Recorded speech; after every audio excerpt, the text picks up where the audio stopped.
Well, my particular area of research has been the history of medicine. And when I first came, it was to do a study on the history of hospitals. Then we've done lots of other work on the history of general practice, on the history of medical science, on the history of public health, some of which is quite recent. Because one of the things that we've tried to do, not just me, but my various colleagues in the centre, is to use Manchester as a kind of laboratory for general questions about the development of science, technology and medicine. I mean, Manchester is perhaps even the key city if you're interested in the historical relations, especially in the 18th and 19th century, between science and industry, or between industry and medicine.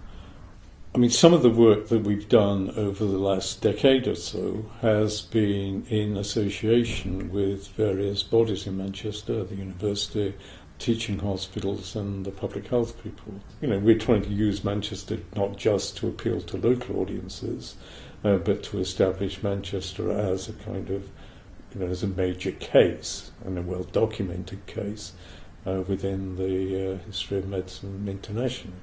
This involves quite a lot of work with students of various kinds. We do have our own masters and a good program of PhD students and postdocs, because we've used a lot of Wellcome funding.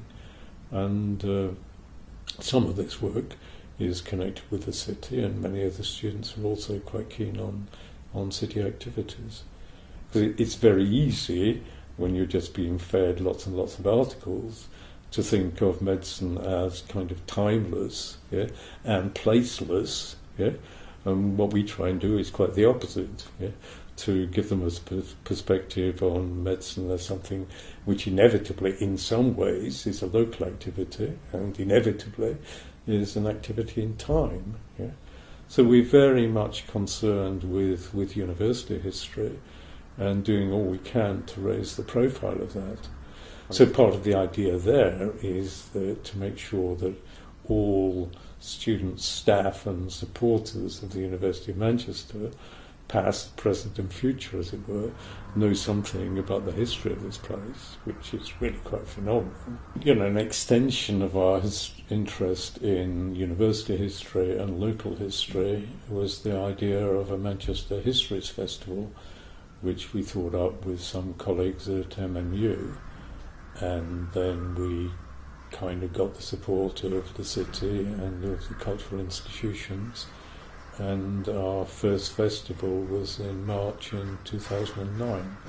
So we're pretty confident that this is going to become a major part of the, celebrating the history of Manchester.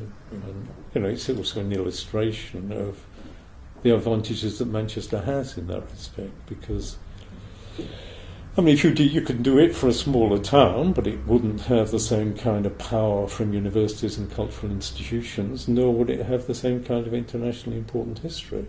You couldn't do it for London, because London is too big and too diverse.